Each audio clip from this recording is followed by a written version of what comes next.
Oke, di video kali ini ada cerita nih tentang film yang bertemakan kejuaraan catur yang aneh tapi bikin greget dan menginspirasi dunia. Film ini tuh diambil dari kisah nyata seorang Grandmaster catur dunia bernama Bobby Fisker yang mempunyai bakat luar biasa sejak kecil. Film ini berjudul Phone Sacrifice yang dirilis pada tahun 2015 yang disutradarai oleh Edward Choi. Langsung aja ke videonya. Selamat menonton dan enjoy! Di awal film, kita diperlihatkan dengan hebohnya dunia atas tidak hadirnya pemain catur bernama Bobby Fisker di pertandingan kejuaraan dunia pada sisi game kedua. Mereka menganggap bahwa Bobby ini lebih memilih santuy-santuy di rumah rebahan sambil nonton TV. Padahal mereka nggak tahu kalau Bobby ini sedang ketakutan dan merasa dirinya sedang terancam. Adegan pun kembali ke tahun 1951 di mana Bobby ini masih menjadi anak kecil nan manis dan juga ganteng. Dia ini tinggal bersama ibu dan kakaknya yang bernama Zoan. Nah, dari kecil si Bobby ini udah dikasih doktrin gitu deh ya sama ibunya. Ya bisa dibilang lebih ke mewanti-wanti gitu ya, bahwa mereka ini akan selalu ada orang jahat yang ingin mereka. Sehingga Bobby ini memiliki penyakit seperti paranoid gitu ya teman-teman, yang mengakibatkan si Bobby ini memiliki rasa takut yang berlebihan. Dia takut dirinya diapa-apain orang lah, dia takut inilah, takut itulah, ya semacam gitu. Akhirnya ia pun berinisiatif untuk bermain catur yang tentunya akan menenangkan dirinya dan ia pun merasa enjoy dengan permainan itu. Kita lihat aja masih kecil gini dia otodidak dong main catur. Mantap nggak tuh? Karena Bobby ini bener-bener kayak kecanduan catur banget, akhirnya atas saran psikiater, ibunya ini membawa dirinya ke gereja yang salah satu ruangannya itu tersedia beberapa papan catur. Ia bertemu dengan Carmine yang merupakan pemain catur terbaik ke-25 di kota New York. Dengan harapan jika Bobby kalah, maka Bobby akan berhenti main catur. Di sini Carmine melihat bahwa kemampuan Bobby ini bukan kaleng-kaleng. Ia benar-benar jago dalam permainan catur. Ia perlu diasah dan diasah sehingga akhirnya menjadi salah satu pemain catur terbaik. Dan pada saat Bobby kalah, Carmine ini memutuskan untuk melatih Bobby untuk menjadi pemain catur baik.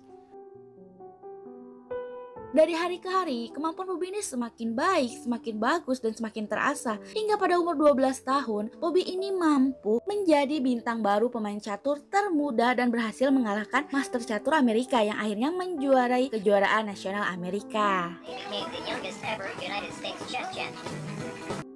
Bobby ini sangat suka sekali mengunjungi toko buku. Ia sangat suka sekali mempelajari strategi, trik, maupun apapun itu tentang percaturan. Suatu hari, Bobby ini merasa kesal dengan suara ibunya bersama pacarnya. Di sini, Bobby pun menyuruh ibunya pergi dan kembali ke teman-teman komunisnya. Karena ia butuh fokus untuk berlatih bermain catur. I need silence, you understand? I want silence. Setelah kejadian itu, Bobby ini tinggal di klub catur. Tiba-tiba kakaknya datang dan bercerita bahwa mamanya itu tidak tinggal di apartemen lagi dan memilih berpolitik di California. Dengan harapan Bobby kembali dan nyaman di apartemennya. Hari demi hari, Bobby ini makin jago aja nih main catur. Sampai-sampai ia pun dapat predikat sebagai Grandmaster termuda dalam sejarah catur. Suatu hari, Bobby ini mengikuti pertandingan antar negara.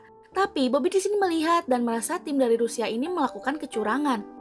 Di sini ia merasa kesal dong, apalagi terdengar suara-suara yang mengganggu fokusnya. Kalian tahu sendiri, Bobby ini paling gak bisa dengar suara-suara aneh. Itu bakalan bikin fokusnya ini terganggu banget gitu ya teman-teman. Bobby yang sudah menahan-nahan keselnya, langsung aja menyelesaikan pertandingan dan segera pergi dari situ. Sepanjang perjalanan ia keluar, ia ini marah-marah, terus aja marah-marah. Dan ia pun langsung sampai jumpa pers nih dan mengatakan federasi yang korup tidak berbuat apa-apa padahal mengetahui bahwa Rusia itu berbuat curang. Dan tanpa berpikir panjang, Bobby ini mengatakan bahwa ia ini akan berhenti dari dunia percaturan. Oh tentu saja itu nggak dari hatinya si Bobby, ia masih tetap aja main ke toko buku untuk melihat strategi-strategi catur dari juara dunia sebelumnya. Adegan pun dilanjutkan kembali nih sama Bobby yang bertemu dengan Paul, yaitu seorang pengacara yang tertarik kepada Bobby. Ia ingin mewakili Bobby untuk menciptakan peluang bagi Bobby untuk melakukan apa yang ia mau. Dan si Bobby pun sini, oke. Bobby pun mengirimkan surat permohonan maaf kepada federasi. Sedangkan Paul mendatangi Bill untuk dapat mendampingi Robbie menyusun dan menyempurnakan strategi. Bill pun menyetujuinya dan akhirnya mereka pun pergi ke California untuk mengikuti pertandingan amal. Kita beralih ke Boris Spassky yang merupakan juara dunia berturut-turut yang berasal dari tim catur Soviet, tiba di California dan mereka pun menginap di Hotel Beverly Hilton yang merupakan hotel untuk kalangan atas. Sedangkan Bobby ini hanya tinggal di tempat, ya bisa dibilang montel gitu aja ya teman-teman. Bobby yang mempunyai sifat songong ini protes sama mereka, tapi ya mau gak mau memang kayak gitu keadaannya, mereka masih belum punya dana untuk saat ini. Bobby ini menyusahkan banget lah teman-teman, sampai-sampai mau pertandingan pun dia harus dicari-cari dulu. Dan ketika ia bertemu lawannya, ia dengan bisa-bisanya kayak ngeledek gitu sama temennya.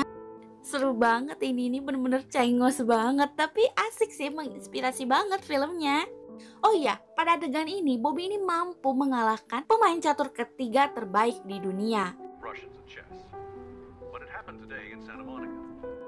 Dan atas kemenangan itu, Bobby ini makin menjadi-jadi, ya banyak sekali permintaannya yang harus diturutin. Dan permintaannya ini aneh banget teman-teman, yang bikin si Paul ini merasa pusing. Tapi Paul pun ya udah menerima aja datanya. Suatu malam, Bobby ini berlatih bermain catur dengan melihat strategi dari juara dunia yang bernama Boris.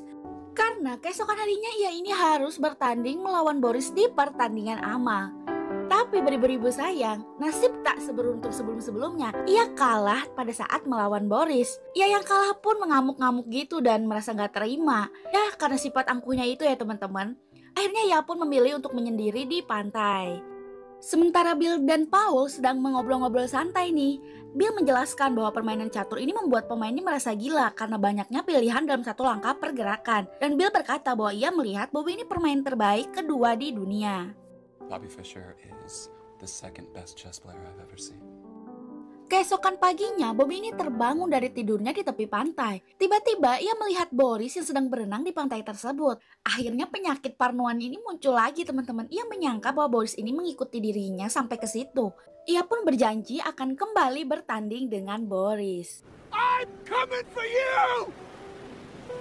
Semenjak kejadian itu, Bobby ini makin semangat mengikuti pertandingan-pertandingan, bahkan pertandingan internasional. Bobby ini menang dan terus menang, dan sampai ia pun menjadi seleb catur pada saat itu.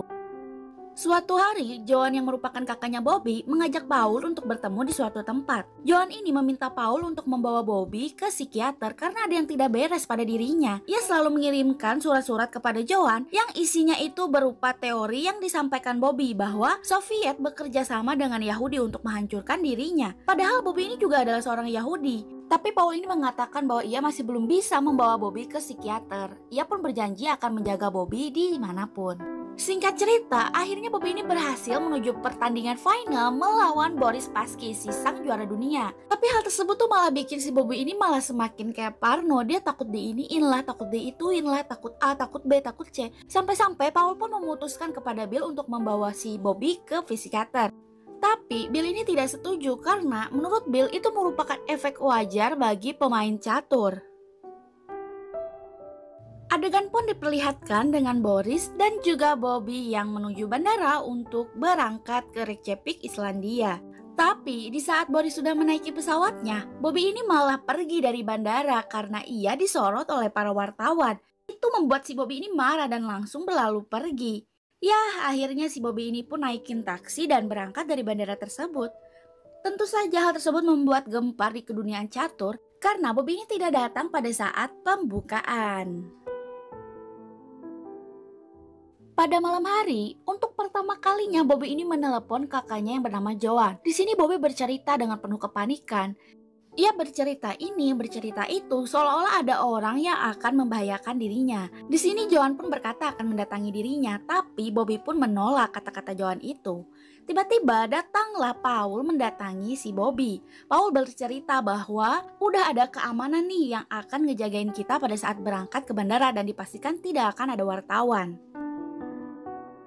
Akhirnya Bobby ini telah tiba di Islandia. Pertandingan kejuaraan catur dunia pun telah dimulai. Terlihat ada beberapa wartawan yang berasal dari beberapa negara. Pertandingan ini terdiri dari 12 sesi dan per sesinya akan mendapatkan 1 poin bagi siapa yang memenangkan pertandingan. Pertandingan pertama pun akhirnya dimulai. Terlihat mereka ini sangat fokus menjalankan permainannya. Tapi di tengah pertandingan tiba-tiba Bobby ini gagal fokus nih teman-teman karena dengar suara-suara yang berasal dari penonton dan lainnya. You hear that? It's just a camera. Kalian tahu kan kalau Bobby ini dari kecil paling sensitif dengar suara-suara gitu. Dan gara-gara suara itu, Bobby ini jadi kayak semakin gak fokus untuk main catur. Di pikiran dia ini kayak terbayang-bayang hal parno gitu. Akhirnya ia pun memutuskan untuk mengakhiri pertandingan tersebut dengan skor yang akhirnya dimenangi oleh Boris. Ya, semua orang pada bingung sih ya, tapi enggak sama si Boris. Boris ini di perjalanan mengetahui bahwa si Bobby ini dengan sengaja melakukan bunuh diri di papan catur tersebut. Boris mengetahui bahwa Bobby ini sebenarnya benar-benar jago. Adegan pun dilanjutkan dengan permintaan aneh lagi nih dari Bobby. Ia meminta dengan marah-marah agar pertandingan itu dilaksanakan di ruang pingpong tanpa penonton dan juga kamera yang akan mengganggu fokusnya. Ia berkata tidak akan melanjutkan permainan jika hal tersebut tidak dilaksanakan atau dikabulkan. Aneh banget ya. Ternyata benar pada game sesi kedua, Bobby ini tidak hadir di pertandingan. Bobby ini memilih menenangkan diri melihat pemandangan Islandia. Sehingga Boris pun berhasil mendapatkan poin lagi. Failed to show. Mr. Spesky wins by forfeit. Karena dunia heboh dengan hal tersebut, akhirnya Paul pun meminta dan memohon-mohon agar Bobby ini melanjutkan kembali pertandingannya. Tapi Bobby ini malah menuduh Paul sebagai mata-mata. Di tempat lain, ternyata Boris pun merasakan hal yang sama seperti Bobby. Ia benar-benar merasakan parno banget. Dia mengecek seluruh ruangannya takut ada mata-mata yang akan menyelakai dirinya. Ternyata hal tersebut tidak dialami oleh Bobby saja ya teman-teman. Akhirnya Paul pun setuju atas permintaan Bobby yang bermain di ruangan pingpong. Singkat cerita, pertandingan game ketiga pun telah dimulai. Terlihat Bobby dan Boris ini bermain di ruangan pingpong. Di sini juga terlihat kalau Bobby ini udah mulai fokus dan lebih enjoy bermainnya. Malah kesannya ini malah kelihatan cengus gitu ya teman-teman. Kalian lihat aja tuh wajahnya. Dan akhirnya di pertandingan ketiga ini Bobby memenangkan pertandingan dan skor pun akhirnya menjadi 2 untuk Boris dan 1 untuk Bobby. Di game keempat pertandingan mereka pun hasilnya seri sehingga poin dari Boris 2,5 dan dari Bobby 1,5. Pada game kelima, hal aneh pun terjadi lagi. Di sini Boris ini malah sibuk ngecek-ngecek kursinya. Ia parno, ia merasa ada sesuatu di balik kursinya itu yang akan mengganggu konsentrasinya. Boris ini parno banget sehingga memutuskan untuk memilih mengakhiri pertandingan dan akhirnya Bobby pun mendapatkan poin kembali. Goes to Mr. Bobby Fischer. Boris yang parno ini langsung mengekstrai kursi tersebut dan hasilnya di dalam tersebut hanya ada 2 lalat yang sudah tidak bernyawa. Tiba saatnya di game ke-6, game paling terbaik sepanjang sejarah. Di sini Bobby ini menjalankan caturnya tidak dengan strategi yang biasanya ia pakai. Ini semua membuat semua orang bingung dan menghancurkan konsentrasi Boris. Dan akhirnya tiba-tiba Boris ini pun langsung dong standing applause atas permainan takjub dari Bobby. Dan ini pertama kalinya ada lawan yang standing applause di kejuaraan dunia. Hal ini membuat semua orang pun ikut dong standing applause dan merasa bangga terhadap Bobby.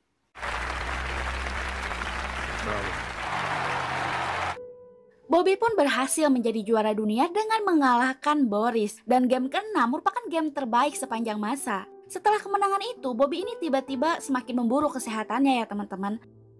Ia menolak tawaran iklan dan meninggalkan gelarnya tersebut. Tiba-tiba ia menghilang dari muka publik dan pada tahun 1980 ia ditangkap karena menjadi seorang pengemis. Dan pada tahun 1992 ia bertanding kembali melawan Boris tapi ditangkap oleh Amerika karena dianggap telah menghina Amerika. Pada tahun 2005 ia diberikan suaka oleh Islandia dan akhirnya pada tahun 2008 ia meninggal dunia di Reykjavik, Islandia. Cerita pun akhirnya selesai. Film ini menginspirasi banget nih teman-teman. Sangat cocok ditonton untuk kita yang sedang berusaha dan usaha menggapai cita-cita. Kalian bisa ambil sisi baik dari film ini. Ini tuh filmnya recommended banget deh. Untuk kalian yang belum subscribe, jangan lupa subscribe ya dan tekan tombol notifikasinya. Aku Rima pamit undur diri. See you next video. Bye-bye.